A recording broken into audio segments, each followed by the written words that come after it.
बच्चों, आज के इम्पॉर्टेंट वीडियो में मैं कुछ आपको मैथ्स के इम्पॉर्टेंट क्वेश्चंस बताने जा रहा हूँ। काफ़ी बच्चों की डिमांड थी कि सर क्षेत्रमिति यानी कि मेंसुरेशन के क्वेश्चंस बता दीजिए। जो इंग्लिश मीडियम वाले बच्चे हैं वो परेशान ना हो, क्योंकि मैं इंग्लिश भी इसका बताता चला जाऊँगा। आपको एक्सप्लेनेशन में कोई भी समस्याएँ नहीं आएगी, आप प्रश्नों को समझ जाएंगे कैसे प्रश्न आ रहे हैं और आ सकते हैं एक्सपेक्टेड क्वेश्चंस। तो इन प्रश्नों को हल करने के पहले बच्चों कुछ इंपॉर्टेंट फॉर्मूलाज हैं, ट्रिक्स हैं जो मैं बताना चाहूँगा और आपसे रिक्वेस्ट करूँगा पूरा वीडियो अवश्य देखिएगा। ठीक है बच्चों, आइए आज के वीडियो को स्टार्ट करता हूँ। मैं अजय कुमार, वाराणसी उत्तर प्रदेश से आपके अपने चैनल नव शिक्षण पे स्वागत करता हूँ। पहले हम एकदम सिंपल चीज़ों से स्टार्ट करेंगे। देखिए, एक सरल बंद आकृति की परिसीमा की लंबाई उसकी परिमाप कहलाती है। मान लीजिए कोई रेक्टेंगल है, कोई आयत है, इसके चारों तरफ का माप, इसके चारों तरफ अगर हम मेज़र कर लेते हैं तो जो भी आंसर आएगा वो इसका कहलाएगा पेरीमीटर। ये सभी आप लोग जानते होंगे, बेसिक चीज़ें हैं, लेकिन मैं उसी से स्टार्ट कर रहा हूँ। परिमाप क्षेत्रफल एक सरल बंद आकृति से घिरे क्षेत्र की माप है। अगर हम एरिया की बात करते हैं तो area is the measure of region enclosed in a single closed curve. ये देखिए, जो भी एरिया इसके अंदर आ रहा है ये इसका क्षेत्रफल है या एरिया है।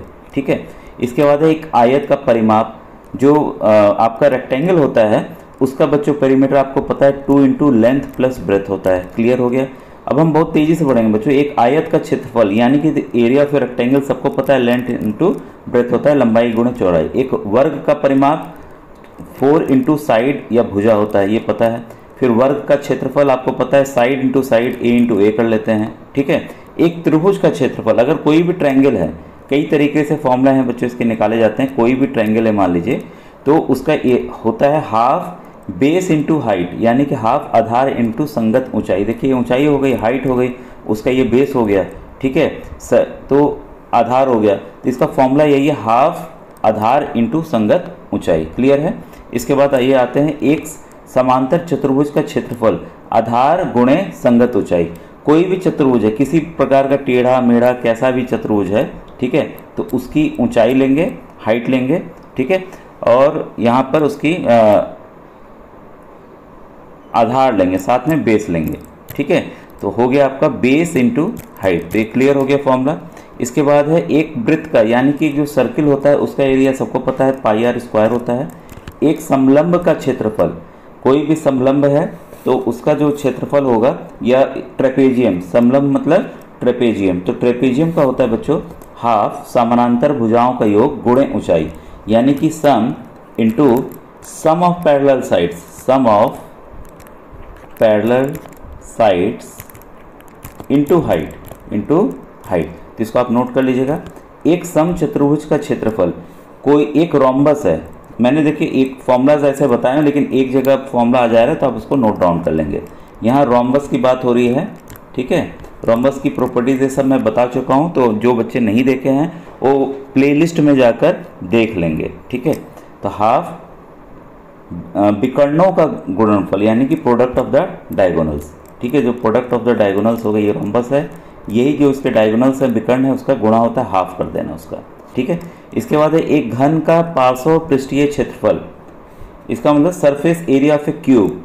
ठीक है, होता है 4 इंटू भुजा का वर्ग, यानी 4 इंटू साइड स्क्वायर। एक घन का संपूर्ण अथवा कुल पृष्ठीय क्षेत्रफल 6 इंटू गुणा ये भुजा का स्क्वायर, यानी कि total surface area of A cube की बात करेंगे तो 6 साइड स्क्वायर होता है। ठीक है, इसके बाद आइए एक घनाभ का पार्श्व पृष्ठीय क्षेत्रफल, घनाभ यानी कि क्यूबाइड होता है बच्चों, उसका फॉर्मूला होगा 2 इंटू हाइट यानी कि ऊंचाई गुणे लंबाई प्लस चौड़ाई, लेंथ इंटू ब्रेथ, लंबाई प्लस चौड़ाई। ठीक है, एक घनाभ का कुल पृष्ठीय क्षेत्रफल, अगर कुल पृष्ठीय टोटल सरफेस एरिया की बात करें 2 into L B plus B H plus L H. ठीक है, जहाँ एल बी एच क्रमशः क्या है, लंबाई चौड़ाई तथा ऊंचाई को निरूपित करते हैं, यानी कि आपका लेंथ ब्रेथ और हाइट को रिप्रेजेंट कर रहे हैं। एक बेलन का वक्र पृष्ठीय क्षेत्रफल 2 पाई आर एच, बेलन यानी कि आपका ये lateral curve surface area of cylinder, cylinder की बात हो रही है, तो सिलेंडर आपको पता ही बच्चों, इसको बेलन कहते हैं। ठीक है, तो इसका फॉर्मूला क्या है, 2 पाई आर एच, ये इसका रेडियस हो गया, त्रिज्या हो गई, और इसकी ये ऊंचाई एच हो गई। ठीक है, क्लियर हो गया। फिर एक बेलन का कुल पृष्ठीय क्षेत्रफल, अगर टोटल सरफेस एरिया की बात करें तो 2 पाई आर प्लस एच, जहाँ आर क्या है, रेडियस है, और हाइट उसकी एच जो है ऊंचाई है, तो यहाँ आर जो है त्रिज्या है। तो वीडियो कैसा लग रहा है बच्चों ज़रूर बताइएगा। बच्चों जब हम वॉल्यूम के प्रश्न करेंगे तो इसका बहुत ही इंपॉर्टेंस है, इसको आप जरूर नोट डाउन कीजिएगा, क्योंकि अगर आप ये याद नहीं करेंगे तो आसान सा क्वेश्चन आपका बच्चों छूट जाएगा। ठीक है, अभी मैं आ रहा हूँ उस पर। एक ठोस आकृति द्वारा घेरे गए त्रिविमीय स्थान की माप को उसका आयतन कहते हैं, यानी कि वॉल्यूम कहते हैं। ठीक है, amount of space occupied by A solid is called its volume. इसके बाद है एक घन का आयतन, जो एक क्यूब होता है उसका होता है साइड क्यूब, यानी कि ए क्यूब। कैसे भी आप याद कर सकते हैं, एक घनाभ यानी कि क्यूबाइड ले लिए तो length into breadth into height होता है, यानी कि लंबाई गुणे चौड़ाई गुणे ऊंचाई। और एक बेलन का आयतन यानी कि सिलेंडर होता है, उसका जो आयतन वॉल्यूम होता है पाई आर स्क्वायर एच। पाई की वैल्यू सबको पता होगी 22/7 यानी कि 22/7 होती है। अब देखिए इंपॉर्टेंट क्या होता है, आपने बचपन में या देखा होगा कि ड्रॉपर होता है ना, ऐसे करके उसमें से दवा निकाल के आंखों में या मुंह में या किसी तरह से छोटे बच्चों को डाला जाता है, तो वो 5 ml 10 ml इसमें दिखाता है कि यहाँ तक 10 ml है, यहाँ तक 5 ml है। ठीक है, या ढक्कन में भी आप देखते होंगे कि भाई एक ढक्कन दवा पीनी है तो 10 ml होता है। 1 ml बराबर 1 सेंटीमीटर क्यूब। ठीक है, 1 लीटर बराबर 1000 सेंटीमीटर क्यूब, तो इसको एकदम ध्यान रखेंगे। और 1 मीटर क्यूब बराबर बच्चों ये आ जाएगा आपका 10 लाख सेंटीमीटर क्यूब, यानी कि 1000 लीटर। ठीक है, तो ये इंपॉर्टेंट है, जब कन्वर्जन करेंगे तो ये काम आने वाले हैं। ठीक है, अब देखिए MCQ मैं कराऊंगा, लेकिन कुछ सॉल्व्ड एग्जांपल्स हैं, इसको भी देख लिए। मैंने 11th वाले में दिखाया था कि हूबहू प्रश्न इसके आ गए थे, तो बच्चों इसको छोड़ना नहीं, आपको इसको समझ के चलना है। ठीक है, निम्न आकृति में त्रिभुज ADE का क्षेत्रफल बोल रहा है, क्या होगा। काफ़ी बच्चे देख के घबरा गए होंगे कि भाई सवाल को कैसे करना है, लेकिन बच्चों काफ़ी आसान है। अभी हम लोगों ने जस्ट देखा था कि त्रिभुज का, ये त्रिभुज ही है ना एक, ठीक है, ट्रायंगल है, इसका क्षेत्रफल क्या होता है, हाफ आधार गुणे ऊंचाई, half base into height, H base, H height है। बेस क्या है, ये इसका देखिए बेस है, आधार है। आधार की भाई कितनी लंबाई चौड़ाई जो भी कुछ है 8 है, तो हाफ गुणे 8। ऊंचाई कितनी है, तो भाई ऊंचाई यही ना है इसकी, ये वाली तो है, मतलब ये वाली दूरी है। ये कितना है आपका 10 है। ठीक है, तो गुणे 10, इसको कर दें 2 1 2 2 4 8, 4 गुणे 10 40। तो देखिए 40 उत्तर हो गया है। आसान सा सवाल, कॉन्सेप्ट क्लियर नहीं होगा तो परेशान हो जाएंगे बच्चों। ठीक है, फिर है देखिए किसी घन के आयतन में क्या परिवर्तन होगा यदि उसकी भुजा मूल भुजा की 10 गुना हो जाती है। अभी जस्ट हमने देखा घन का आयतन का फॉर्मूला क्या है, ए क्यूब। देखिए ऊपर ही अभी जस्ट हमने देखा है, घन का जो आयतन होता है वो क्या होता है आपका, भुजा का क्यूब होता है। भुजा क्या हो गई, कोई भी भुजा थी, मान लीजिए पहले ए क्यूब थी, अब क्या हुई कि 10 ए क्यूब 10 गुना बढ़ गई, उसकी 10 गुना बढ़ गई। इसी का हमें घन निकाल देना है, मतलब कि 1000 ए क्यूब हो गया। कितना गुना हो गया उससे, 1000 गुना हो गया।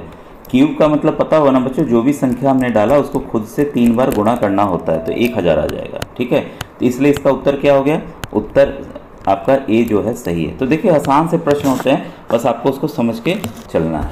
ठीक है बच्चों, ये जो सवाल है इससे आपको बहुत कुछ सीखने को मिलेगा। ठीक है, एक कॉन्सेप्ट आएगा, क्योंकि इसमें भाषा बदल के कुछ भी दिया जा सकता है। देखिए क्वेश्चन मैं इंग्लिश में पढ़ दे रहा हूँ, फिर हिंदी में बता रहा हूँ।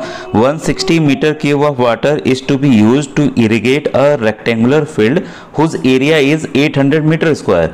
What will be the height of the water level in the field. यानी कि देखिए ये दिया हुआ है 800 मीटर स्क्वायर वाले क्षेत्रफल वाले एक आयताकार खेत। देखिए आयताकार खेत है, इसका एरिया दे दिया कि इसका जो एरिया है 800 मीटर स्क्वायर है।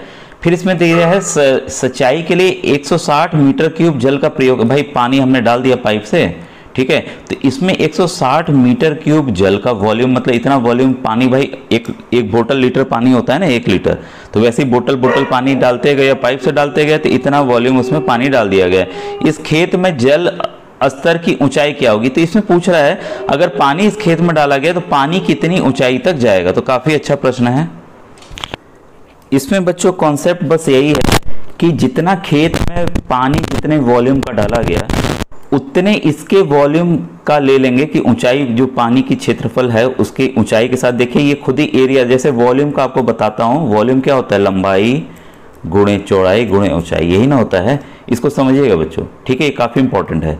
लंबाई गुणे चौड़ाई क्या होता है, आपका क्षेत्रफल होता है, एरिया होता है। तो इसका मतलब वॉल्यूम को हम कैसे लिख सकते हैं, क्षेत्रफल एरिया गुणे हाइट लिख सकते हैं। एरिया देखिए यहाँ दिया हुआ है, हमें प्रश्न अनुसार क्या निकालना है, हाइट निकालना है, बस इसी को हमें इक्वेट कर देना है। तो आइए इसको हम समझें ध्यान से।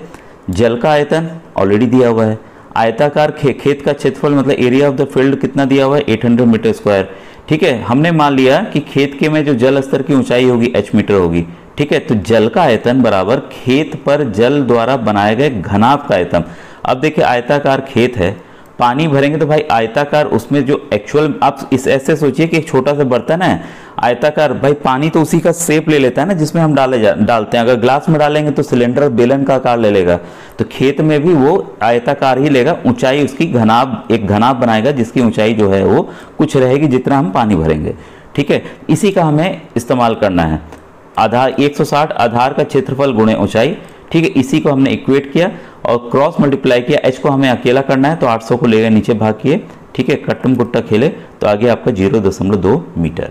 तो बच्चों देखिए कॉन्सेप्ट वाला क्वेश्चन है, ये आपको अवश्य काम आएगा। बच्चों एक काफ़ी इंपॉर्टेंट क्वेश्चन से मैं स्टार्ट कर रहा हूँ। ठीक है, इसको अगर ये प्रश्न समझ में नहीं आया, इसको 2 बार जरूर सुनिएगा, पढ़िएगा। मैं इंग्लिश वर्जन इसका पढ़ दे रहा हूँ। A circle of maximum possible size is cut from a square sheet of board, subsequently a square of maximum possible size is cut from the resultant circle. What will be the area of the final square? ठीक है, एक वर्गाकार seat में से अधिकतम माप का एक वर्ग काट लिया जाता है। तो वर्गाकार देखिए सीट है। ठीक है, ये वर्गाकार आपका सीट है, हमने मान लिया, जिसकी भुजा क्या है, a है, इसकी भुजा a है। इसमें एक हम गोला सर्किल जो है काट के निकाल लिए। ठीक है, इसके बाद इस वृत्त में से अधिकता माप का एक वर्ग काट लिया जाता है। अब इसमें से क्या किया गया, एक फिर से स्क्वायर काट लिया गया, ये काट लिया गया। ठीक है, तो अंतिम वर्ग का क्षेत्रफल क्या होगा, ये जो वर्ग हमने काटा इसका क्षेत्रफल कितना होगा। प्रारंभिक मतलब जो पहला वाला वर्ग था, ठीक है, जो पहला वाला वर्ग था उसके कंपेयर में क्या होगा, ये पहला वाला वर्ग था, हाँ, ये जो वर्ग बना, नया वर्ग बना, इसका कितना होगा। बच्चों आसान सा है, परेशान मत होइएगा। अब देखिए यहाँ हमने मान लिया कि ये जो है इसका a है, तो जो प्रारंभिक जो पहला स्क्वायर उसका क्षेत्रफल कितना हो जाएगा, उसका हो जाएगा a स्क्वायर। क्लियर हो गया। ठीक है, और अब यहाँ देखिए अगर हम इसकी वृत्त की बात करें, सर्कल की बात करें जो कि इसको छू रहा है कोने में, तो इसका डायमीटर कितना होगा, इसका डायमीटर भी तो a ही होगा ना, क्योंकि ये a है तो ये भी a होगा। ठीक है, भुजा इसकी a है तो इसका भी a होगा। ठीक है, और बच्चों देखिए डायगोनल का जो फॉर्मूला होता है, डायगोनल का फॉर्मूला होता है आपका, डायगोनल बराबर होता है आपका भुजा साइड गुणे √2, साइड गुणे √2 होता है। तो साइड बराबर क्या हो गया, भुजा बराबर क्या हो गया आपका, भुजा बराबर हो गया डायगोनल, ये पूरा डायगोनल विकर्ण है, विकर्ण गुणे, ये विकर्ण बटे √2, क्योंकि इसके साथ गुणा हो रहा है ना, मैं रुकिए फिर से लिख दे रहा हूँ जगह, और इसको लाल का इस्तेमाल करूंगा तो अच्छे समझ में आएगा। अब देखिए फॉर्मूला क्या होता है, विकर्ण बराबर, विकर्ण को बच्चों डायगोनल में लिख दे रहा हूँ, डायगोनल बराबर क्या होता है, भुजा साइड √2। तो साइड बराबर क्या होगा, क्रॉस मल्टीप्लाई करेंगे आ जाएगा नीचे डायगोनल, यानी कि विकर्ण बटे √2। ठीक है, यही ना होता है। तो क्षेत्रफल देखिए स्क्वायर का हमको भुजा मिल गई नए वाले स्क्वायर की, तो उसका क्या होता है, a स्क्वायर होता है। ठीक है, तो यहाँ पर हम क्या करेंगे, और यहाँ देखिए d का मान क्या हो गया, d का मान हो गया आपका a। ठीक है, निकल गया, पहले ही मैंने दिखाया था a है, a बटा √2। ठीक है, तो जो नया वाला वर्ग होगा उसका क्षेत्रफल, उसका एरिया कितना होगा, आपको पता है भुजा का स्क्वायर होता है। ठीक है, a बटा √2 का होल स्क्वायर कितना हो गया, ये a स्क्वायर बटे 2। अब a स्क्वायर क्या है, a स्क्वायर आपका प्रारंभिक जो वर्ग था उसका क्षेत्रफल था a स्क्वायर, उसका आधा। तो यहाँ पर देखिए हमारा उत्तर आ गया है। बच्चों ये देखिए गलती से यहाँ प्रिंट है, ये 2 है। ठीक है, जो इंग्लिश वाला ओरिजिनल वर्जन है इसका उसमें 2 है। ठीक है, तो ये इसलिए इसका उत्तर क्या होगा बच्चों, बी होगा। तो ये कंफर्म मान के चलिए, इंपॉर्टेंट क्वेश्चन है, ये आ सकता है। इसके बाद देखिए लंबाई L इकाई और चौड़ाई W इकाई वाले एक आयत में समाहित होने वाले सबसे बड़े त्रिभुज का क्षेत्रफल क्या होगा। ये देखिए ये सब कॉन्सेप्ट वाले क्वेश्चन है बच्चों। ठीक है, तो उसका जो होगा बच्चों हाफ बेस इंटू हाइट। ठीक है, ये हमें पता है हाफ बेस इंटू हाइट, इसलिए इसका देखिए क्या है, आपको लंबाई दी हुई है, चौड़ाई दी है, इसका बस हमें क्या कर लेना, आधा कर लेना, इसलिए ऑप्शन नंबर ए बच्चों इसका सही है। ठीक है। अब देखिए क्वेश्चन नंबर 5 है आपके सामने। यदि एक बेलन की ऊंचाई प्रारंभिक ऊंचाई की 1/4 हो जाए तो इसका त्रिज्या दोगुनी हो जाए तो निम्न में से कौन सा सत्य होगा। देखिए इस तरह के प्रश्न आते हैं कई बार कि ये बदल दिया गया, वो बदल दिया गया, तो होगा क्या। ठीक है, तो हमेशा इसके लिए क्या करना है हमें कि चीज़ों को समझ के चलना है। अब देखिए हमने जस्ट देखा था कि यहाँ आयतन की बात हो रही है। ठीक है, तो आयतन इसका फॉर्मूला है बच्चों आपका इसका पाई आर स्क्वायर एच। क्या कह रहा है, उसकी ऊंचाई को 1/4 कर दिया गया भाई। ठीक है, ऊंचाई को 1/4 कर दिया गया, फिर त्रिज्या को दोगुना कर दिया गया, तो त्रिज्या को दोगुना कर दिया गया। ठीक है, तो क्या सत्य होगा। अब देखिए नया वाला जो उसका वॉल्यूम हो गया, आयतन हो गया, ये हो गया। अब इसको हम बाहर निकालते हैं, पाई ये हो जाएगा 4r स्क्वायर गुणे 4 h/4। 4 से 4 कट गया, 4 से 4 आपका कट गया, तो इसका मतलब फॉर्मूला में कोई भी अंतर नहीं हुआ। फॉर्मूला क्या हुआ, पाई आर स्क्वायर एच ही रहा। तो इसमें क्या होगा, बेलन के आयतन में कोई भी परिवर्तन नहीं होगा। अब ये देखिए बच्चों कुछ इंपॉर्टेंट ये आपका है, इसको देख लेते हैं। किसी त्रिविमीय वस्तु का आयतन उसके अंदर के स्थान की मात्रा का माप है।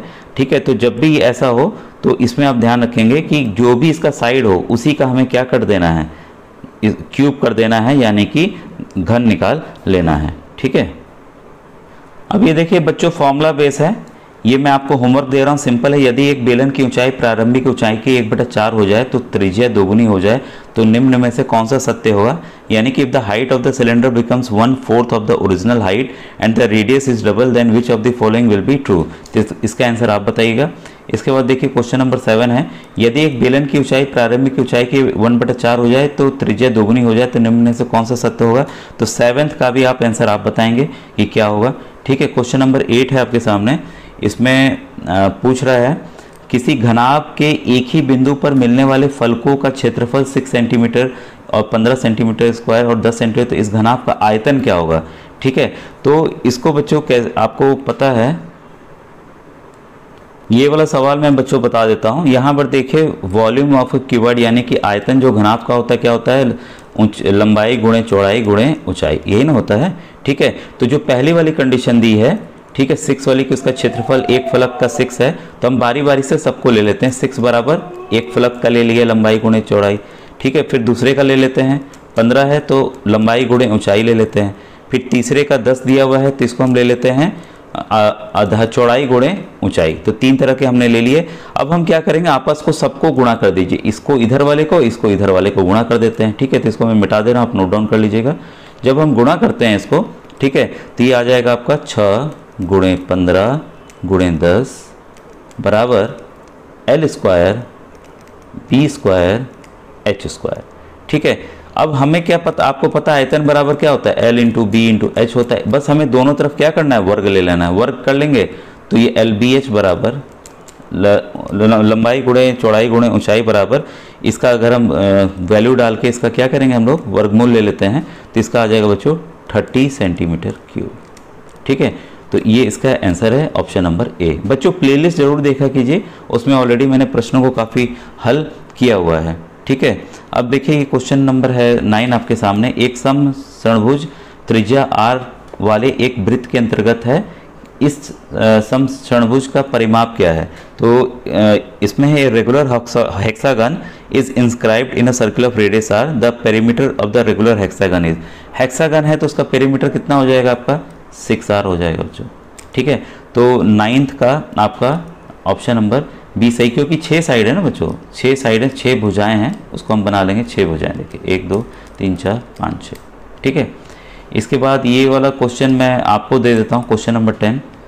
और बच्चों प्रश्न बहुत हैं, प्रश्न की संख्या मतलब कमी नहीं है।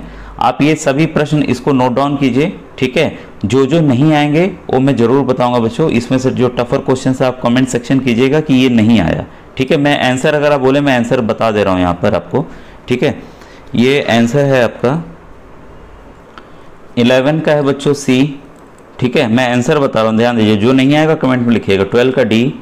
ठीक है, 13 का आपका है सी, 14 का है आपका सी। ठीक है, 15 का है आपका बच्चों ए और 16 का है आपका बी। ठीक है, इतने में होमवर्क दे रहा हूँ, प्रश्न और भी हैं ऐसे मेरे पास। ठीक है, तो अब मिलेंगे हम लोग।